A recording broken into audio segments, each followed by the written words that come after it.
Andai ku tahu kapan tiba ajalku, ku akan memohon Tuhan tolong panjangkan umurku. Andai ku tahu.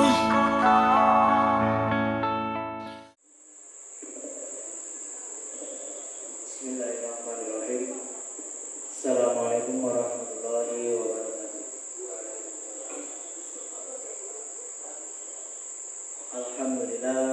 Alhamdulillahirabbil alamin. Wa bihi nasta'inu 'ala umuri dunya waddin. Wassalatu wassalamu 'ala asyrofil anbiya'i wal mursalin sayyidina wa maulana Muhammadin wa 'ala alihi wa sahbihi rasulillahi ajma'in. Amma ba'd. Puji syukur kehadirat Allah Subhanahu wa taala yang mana telah melimpahkan rahmat dan hidayahnya kepada kita semua berupa kesehatan jasmani dan rohani, sehingga kita dapat berkumpul di Masjid Miftahul Iman ini dengan keadaan sehat walafiat. Amin ya rabbal alamin. Shalawat serta salam tidak lupa kita junjungkan kepada Nabi kita, Nabi besar Muhammad sallallahu alaihi wasallam beserta keluarga, sahabat dan umatnya, dan insya Allah kita semua termasuk golongan umatnya hingga akhir zaman nanti, dan mudah-mudahan kita semua di akhir zaman kelak di yaumil akhir kita semua mendapat syafaat dari beliau. Amin ya Allahumma amin. Yang terhormat bapak-bapak, ibu-ibu jamaah Masjid Miftahul Iman yang insya Allah dimuliakan Allah Subhanahu wa taala pada kesempatan hari ini. Yang terhormat rekan-rekan senasib seperjuangan, yaitu pengurus masjid, takmir masjid yang pada malam hari ini juga hadir di tengah-tengah kita, dan mudah-mudahan kita semua mendapat hidayah, mendapat rahmat dan mendapat barokah dari Allah Subhanahu wa taala. Amin ya Allahumma amin. Selanjutnya menika sekedar informasi rumiyin kula awali dari mulai hari tanggal 1 niku hari Kamis nih. Nah, niku sudah mulai tanggal 1 hari Rabu. Hari Rabu sudah mulai tanggal 1 Zulhijjah. Niki kalau nama sekedar ngimutaken, eling pineling saling mengingatkan. Jadi amalia-amalia sunnah-sunnah yang sifatnya menyempurnakan ibadah korban kita. Nah, yang terutama rencana-rencana bapak-bapak, ibu-ibu yang pada tahun ini menjalankan ibadah korban, maka sempurnakanlah dengan menjalankan sunnah-sunnah.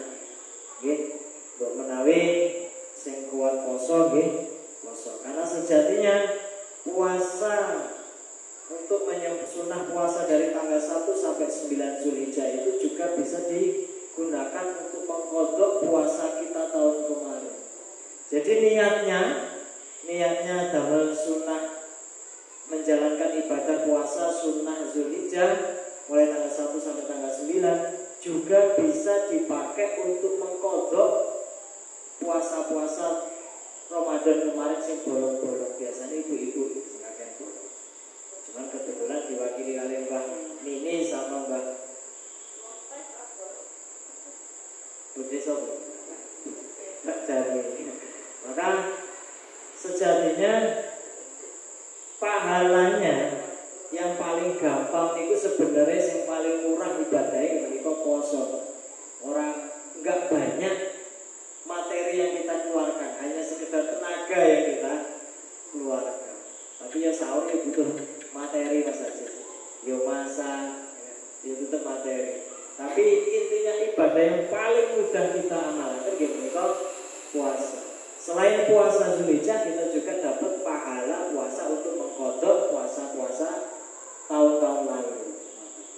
Jadi tetap niatakan ibadah sunnah puasa Zulhijjah di sekalian mengqadha sunnah mengqadha sunnah puasa-puasa ya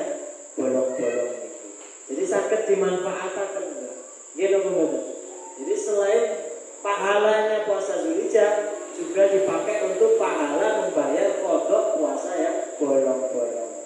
Mungkin tahun-tahun kemarin nate bolong, elinge sakniki nggih dikodok. Karena kodok niku dibayar. Sesuatu kewajiban kalau kita bayar wis luwih becik katimbang derek tiba. Masalahnya enggak dibayar tercatat meninggalkan kewajiban. Nah itu keluar namun saling akan lah. Jadi yang terutama bagi yang menjalankan ibadah korban Allah. Ini baru informasi yang pertama. Informasi yang kedua nanti mengenai mangke untuk khususipun rapat internet antara pengurus masjid dan panitia korban ba'da isya kula suwun tinggal rumiyin supados mungkin enten perlu sesuatu yang dibahas untuk acara kita Jumat Ngaji. Nah, yang ketiga sekedar informasi lagi bahwasanya hasil dari pertemuan masjid-masjid tadi siang untuk khususnya untuk Masjid Miftahul Iman sudah memberikan informasi kita melaksanakan sholat Idul Adha sendiri di Masjid Miftahul Iman ini. Dan sekedar informasi untuk yang hadir malam hari ini dan yang hadir tetap tular mawon bagi untuk saling menginformasikan tentang jamaah Masjid Miftahul Iman khususnya jamaah Masjid Miftahul Iman. Mbok menawi derek teng ngajeng nggih mboten apa-apa sami mawon. Tetep pahalane enten. Derek teng mriki nggih sami mawon pahalane nggih enten. Niatipun kita mengadakan sendiri karena situasi dan kondisinya pun belum bisa memungkinkan untuk bergabung. Sehingga kita memutuskan untuk sholat Idul Adha sendiri dan masjid kita sendiri.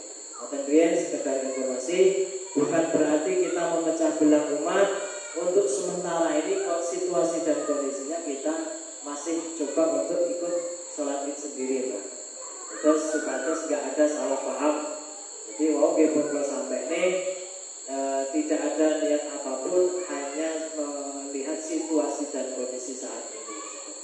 Itu mawon informasi sahabat kalau sampai ini, maka kita lanjutkan. Ini kita sekedip, kita singkat-singkat mawon yang perlu-perlu saja, yang penting-penting saja mengenai ibadah amaliyah korban tentang pemahaman ibadah korban kita. Kemarin sampun masuk kepada syarat tertentu tentang batasan jumlah orang yang berkorban untuk satu ekor hewan korban. Nah, ini kan sampai akhir ya Bang. Apakah ada syarat tertentu tentang batasan jumlah orang yang berkorban untuk satu ekor hewan korban? Berarti niki nyinggung bab tentang wong pitu dewean ngoten niku. Oke. Nah, satu ekor kambing boleh untuk satu orang, sedangkan satu ekor unta dan lembu untuk 7 orang. Berarti kita melaksanakan ibadah korban dengan cara ikhtiar kita, usaha kita untuk saling berkelompok itu pada dasarnya filosofinya adalah bahu membahu untuk beribadah, terutama beribadah korban. Seandainya ajis piyambak yang lakoni tuku sapi dewe, tuku wedhus dewe, tapi kategorinya jadi hilang, kategorinya mampu jadi hilang karena orang mampu. Jadi sehingga tidak bisa melaksanakan ibadah korban. Ada solusinya dengan cara berkelompok. Ini berdasarkan hadis. Berarti yang kita lakukan selama ini enten hadisnya. Hadis itu apa? Perkataan, ucapan, perbuatan Kanjeng Nabi. Dan takriri adalah bukan ucapan, bukan perbuatan Nabi, tapi dibolehkan oleh Kanjeng Nabi. Mungkin saya lakoni sahabat. Ini hadisnya gimana kok? Naharna ma'a Rasulillah sallallahu alaihi wasallam amal Hudaybiyatin badanata an sab'atin wal baqarata an sab'atin. Artinya ini mereka kami menyembelih hewan korban bersama Rasulullah sallallahu alaihi wasallam pada tahun Hudaybiyah. 1 ekor unta untuk 7 orang dan 1 ekor lembu untuk 7 orang. Berarti yang kita lakukan ini metode cara yang kita lakukan ini kelompok 7 orang berarti berdasarkan hadis. Berarti kita boten menyalahi aturan. Kita boten ibadah mengada-ada, berarti enten tuntunannya. Pernah dilakukan pada zaman Nabi, menika pada zaman Hudaybiyah. Tahun Hudaybiyah, perang Hudaybiyah ini. Sementara seorang kepala keluarga dibenarkan berkorban seekor kambing atau lembu untuk dirinya dan anggota keluarganya. Maknanya beda. Misalnya bahali berkorban sapi, mengatasnamakan dirinya sendiri dan keluarganya. Niku boleh saja. Enggak usah sapi lah, wedhus mawon. Kemampuannya misalnya. Berarti atas nama dirinya terus dan keluarganya. Sing termasuk keluarganya Mbah Ali sinten? Nggih anak cucu cicitnya Mbah Ali. Nggih yo mantune nggih nyambung karena masih nasabe dateng Mbah Ali. Nah, jadi secara tidak langsung satu keluarga diwakili oleh Mbah Ali. Nah, jadi intinya niat-niat kita beribadah dalam berkorban gini kemarin minggu-minggu yang lalu perlu sampai akan kita ini masuk kategori mampu nopo derek. Gini apa betul? Namanya sunnah muakkadah berarti sunnah yang dianjurkan. Masuk kategori mampu, kemudian setelah mampu punya kemampuan. Setelah punya kemampuan, yang terakhir apa? Kemauan. Kategorinya mampu, tapi kategorinya mampu, punya kemampuan, tapi nggak punya kemauan, tetap saja tidak terlaksana. Jadi sehingga seakan-akan tidak sia-sia. Sama Allah diberi rezeki lebih, ternyata tidak ada kemauan. Nah, niki berarti selama ini yang kita lakoni enten tuntunan. Jadi nggak usah ragu. Tetap tanamkan dalam hati ikhtiar kita kelompok niki ibadah niki nggih sae tetap leres meskipun ada yang lainnya menganggap ini tidak ada tuntunan. Niki kita mundur hadis umum saking Kanjeng Nabi pada tahun Hudaybiyah. Nah, niku mawon semoga sesaged kula sampaikan.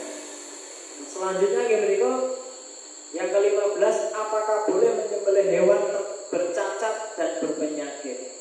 Jawabannya pasti tidak boleh. Pengalamannya Dewi ini bahari di unit 8. Gini apa betul Mbak? Di unit 8 cacatnya niku sekedhik Mbak. Cacatnya namun sekedhik, tapi kita untuk menghindari was. Karena was kita ini akan menimbulkan sesuatu yang tidak sah dalam beribadah. Ini bang contohnya Pak. Kita orang lamu. Ini ada luka di lakang sapi balik. Sing duwe sapi alasannya kepleset. Gitu. Wallahu a'lam, kita tidak suudzon. Gitu. Kita tidak suudzon. Namun kondisi seperti ini kita anggap kategorinya tidak masuk. Gila betul. Kira kita kata senata betul.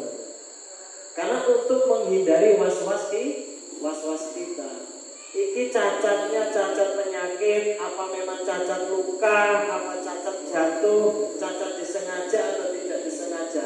Yang jelas kategori cacat ini untuk menghindari was-was kita dalam beribadah sempurnanya beriwan korban, maka kita hindari. Kecuali lek digo apa? Go pesta. Dan kondangan, mungkin itu boten apa? Tapi kalau untuk kategori hewan ibadah, maka kita harus lebih hati-hati. Karena Imam Syafi'i, menurut mazhab Imam Syafi'i itu hati-hatinya itu sing perlu. Gini apa betul? Ya meskipun sing duwe niku ngomong ora Mas dur kepleset. Ya, kita tetap husnuzon, tapi kita harus tahu, harus paham. Meskipun itu hanya cacat, tapi kita tidak memasukkan kategori hewan korban. Tapi kalau untuk sekedar go pesta, nggih monggo kerso. Ngoten. Kita pripun, Mbak? Paham nggih? Nah, maka kemarin pun kami yang diamanai cari sapi ambil kesimpulan di boten jadi. Ini contoh, Mbak. Niki contoh, tapi damel pelajar. Yo, meskipun ini tiba kepleset, tapi tetap kita hindari was kita untuk menjadi sempurnanya ibadah korban. Tidak boleh dan ibadah korbannya tidak sah. Niki jawabannya.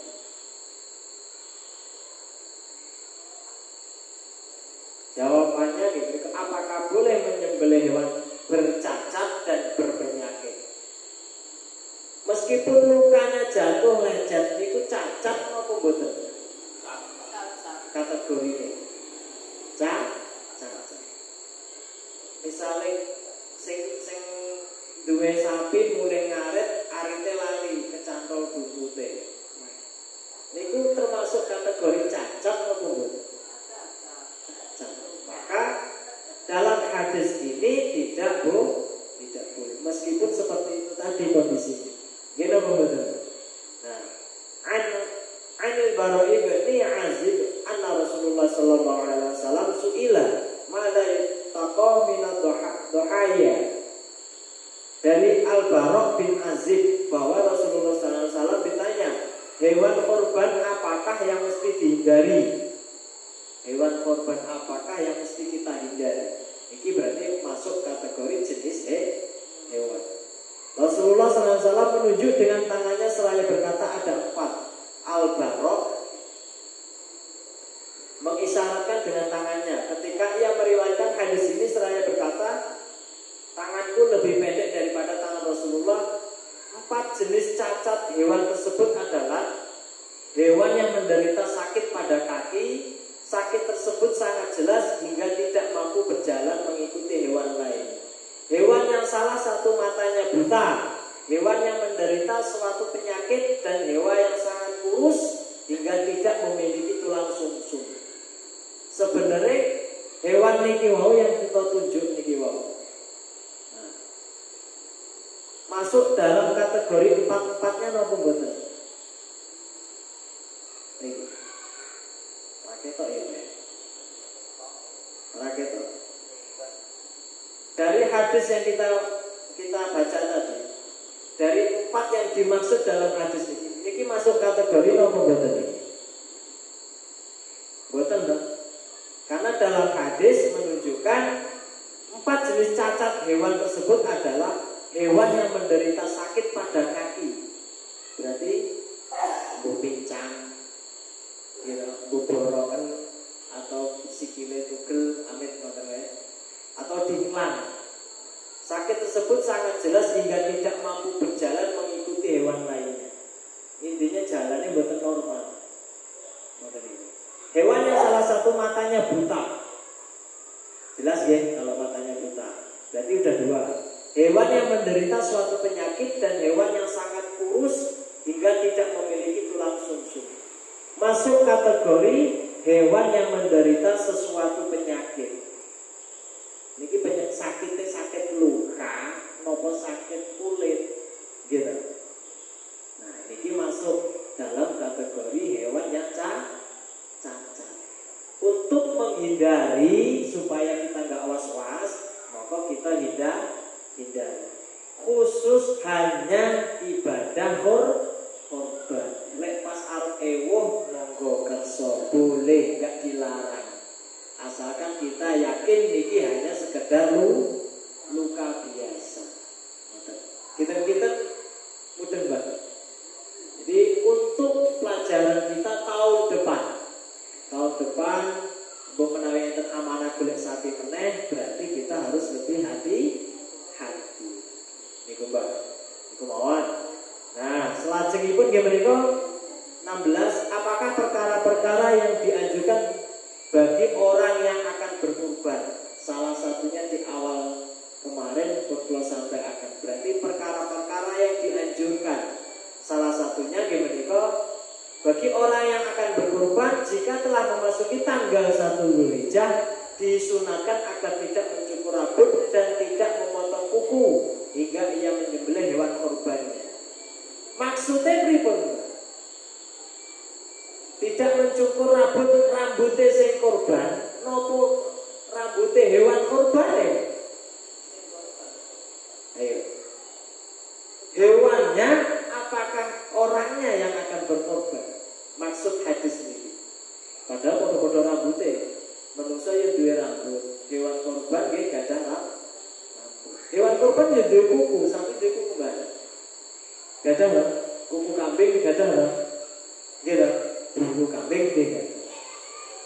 Maka hadis pun nggih menika berdasarkan hadis idza ra'aitum hilala dzulhijjati wa arada ahadukum ayyudhiya falyumsik an sya'rihi wa azfarihi. Apabila kamu melihat hilal bulan Zulhijjah, hilal nggih padha wae karo sing penentuan salat Idul Fitri niku. Hilal di bulan Zulhijjah, salah seorang kamu akan berkorban, maka hendaklah ia menahan dirinya dari memotong rambut dan kukunya. Niki hadis riwayat Muslim. Jika ia tetap melakukannya, maka hukumnya makruh dan ibadah kurbannya tetap sah. Berarti pripun? Seandainya kelalen, misal Mbah Ali masuk kategori ini, Mbah Senin masuk hari bulan apa tahun ini berkorban, kelalen cukur rambut, kelalen, boten nopo. Makanya kita perlu dulu tahu ilmunya supaya tahun depan, seandainya tahun depan angsal jatah kita berkorban, maka perlu kita elingaken mulai tanggal 1 Zulhijjah. Enggak mampu tanggal 1 wis juga terakhir mawon tanggal 8 dan 9 puasa Arafah. Misalnya sibuk tenan nih, kados kula iki sok sibuk iki. Jadi sampai kelalen subuhan kawan-kawan terus. Jadi orang sida salah. Nah, maka tidak menjadi hukumnya bukan membatalkan sah, hanya sekedar makruh. Tetap sah ibadahnya, ibadah korban. Jadi bukan batal atau tidak batalnya ibadah korban. Makanya kalau pun tahu ilmunya, pun tahu hadisnya, pun sudah tahu wawasannya, tahun depan kita amalkan. Nah, ngoten nggih. Kita alhamdulillah. Jamaah Masjid Al-Iman yang insyaallah dimuliakan Allah Subhanahu wa taala. Selanjutnya menika yang ke-17. Apakah bacaan khusus ketika akan menyembelih hewan kurban? Sejatinya besok Mbak, itu secara tidak langsung ada niat itu yang berkorban.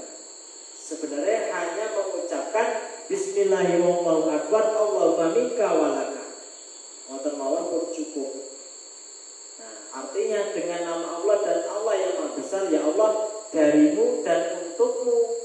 Nah, ngoten mawon pun cekap khusus yang tahun ini berkorban. Nah, karena penyembelihannya itu bagusnya kalau bisa dan kalau mampu menyembelih sendiri, tapi wong pitu orang mungkin boleh di sapi siji dibeleh wong pitu kan boten mungkin. Maka kategorinya adalah kita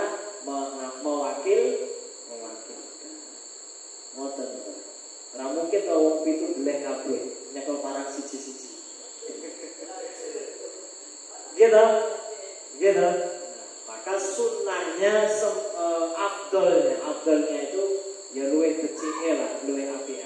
Kalau di antara 7 orang itu salah satunya bisa, maka nggih luwih suwesan, lebih bagus. Kalau di antara orang 7 itu tidak ada yang bisa sama sekali, maka diwakilkan. Karena nopo? Yang ditakutkan adalah menjadi penyiksaan, bukannya mati malah jadi nyiksa. Jadi ibadahnya jadi kembali lagi jadinya gagal. Jadi was-was waduh ditompo ora iki mau. Wis beleh malah ra mati sing dilidin. Monggo kita sami-sami pangertosi nggih Mbak nggih. Benjing sadaya orang 7 niku dalam ibadah mangke dipun bagusnya adalah dipun lipatkan. Kalau di antara 7 orang tidak ada yang bisa. Lek saged nggih monggo. Lek saged ya wis pernah nglakoni wis pengalaman napa menika. Misalnya Bandul arep korban wedhus misalnya. Gawa dhewe rene laporke panitia beleh dhewe ning kene. Boleh. Sing penting Bandul yakin iso nek wedhus nggih. Misalnya itu boleh saja. Misalnya Mbak Wati makilke pun kula wakile Mas Ajis mawon nggih boleh. Tapi tetap diikrarkan, diwakilkan supaya nopo? Supaya ibadah kurbannya yang kita lakukan ini tetap atas nama kita yang melakukan. Misalnya kula ikraraken niki kula wakilne Mas Ajis, kula niki ibadah kurban kula tulung sembelihaken. Gampange bahasane ngoten niku. Ngoten Bang nggih. Jadi supaya apa? Supaya bahwa ini benar-benar kita niat ibadah. Karena mangke pas pembelian kita tetap kula sebutaken nama-nama yang berkorban. Nah, kemudian apakah orang yang berkorban mesti menyembelih hewan korbannya sendiri? Nah, ini kita mau sampai disunahkan agar yang menyembelih hewan korban tersebut adalah orang yang berkorban. Berarti sunahkan. Hukumnya sunnah, hati-hati. Hukum sunnah niku lek sanggup nglakoni nggih dilakoni. Lek ora sanggup boten napa ora napa. Boten. Kira-kira mudeng. Sifatnya sunnah. Lek jenengan saged nglakoni dhewe nggih jenengan lakoni. Lek ora sanggup ya ora apa-apa diwakil. Sunnah hukumnya. Berarti bukan berarti aku sing korban ya aku dhewe sing beleh. Berarti disunnahkan. Paham nggih? Hukum dasarnya menyembelih hewan korban untuk yang berkorban berarti sunnahnya menyembelih sendiri. Diwakili oleh boleh. Tetap boleh. Konteksnya hukumnya sunnah. Lek mampu, lek sanggup, lek iso nggih jenengan lakoni. Lek ora iso wedi was-was grogi diwakilne. Pokoke mantep mawon tenati, Pak. Lek ora sanggup ya mau ora sanggup diwakilne Mas. Sementing piyantun ibadahku. Kan ngoten nggih. Niku sunnahnya menyembelih hewan korban sendiri berdasarkan sunnah Rasulullah, Mbak. Bukan jarene kula, tapi jarene Kanjeng Nabi. Karena Kanjeng Nabi dia yo beleh korbannya sendiri. Ini ibadah korbanku atas namaku dan keluargaku dibeleh dhewe. Iku sunnahnya. Karena kok pernah dilakukan Kanjeng Nabi. Ibu-ibu wis pasti orang bakalan dene sunah, nglakoni sunah beleh dhewe. Nggih napa mboten? Yakin tetep bakal. Kemudian bagi orang yang menyembelih hewan kurban orang lain, apakah mesti menyebutkan nama? Nah, niki damel misalnya kula sing tukang jagal. Nopo harus menyebutkan nama nopo boten pada saat penyembelihan? Niki dasar hukumnya.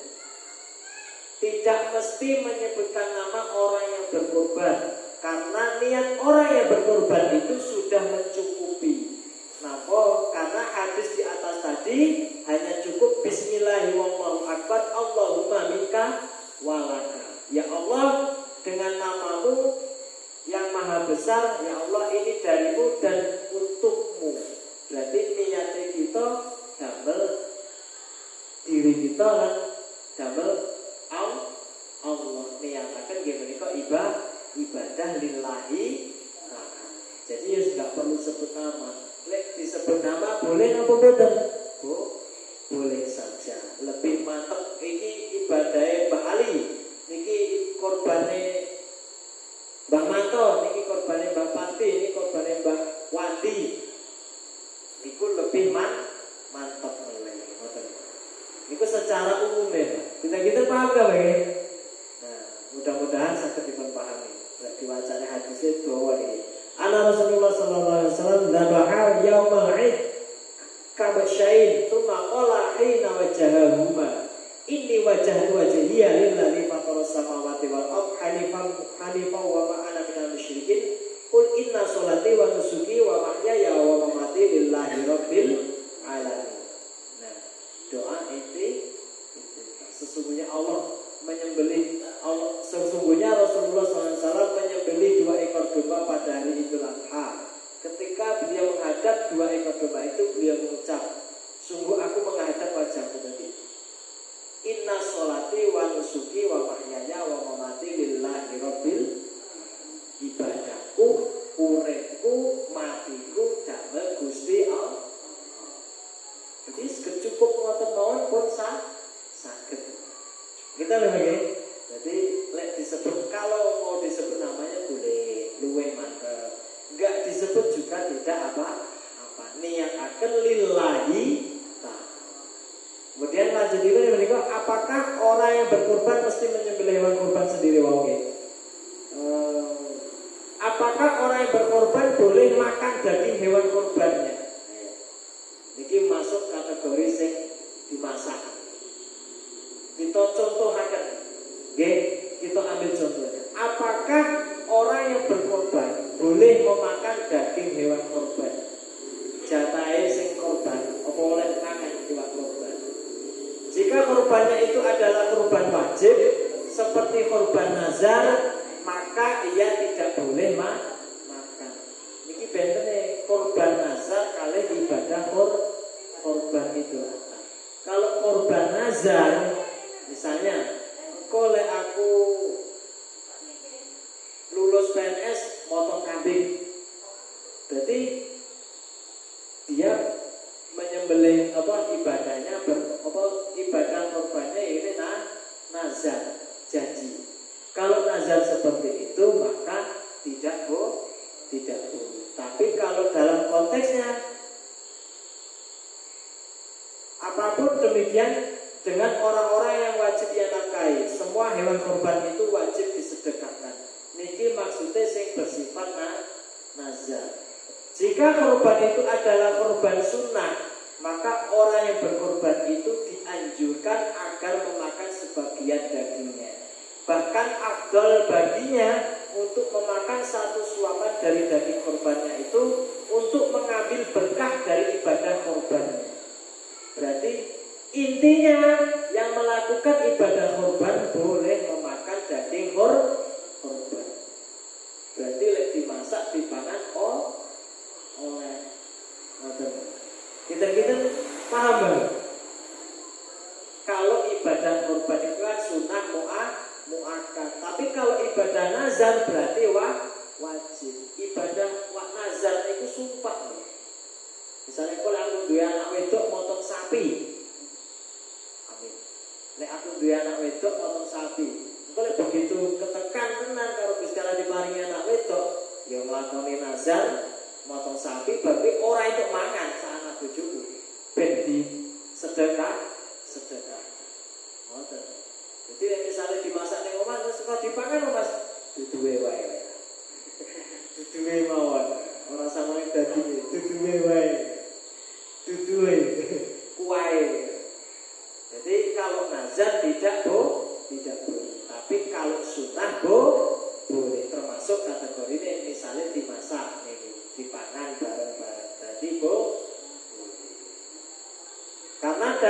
dalam Al-Qur'an nggih menika fakulu minha at'imul qani'al wal mu'tar. Maka makanlah sebagian daripadanya dan sebagian lagi berikanlah untuk dimakan orang-orang yang sengsara dan fakir.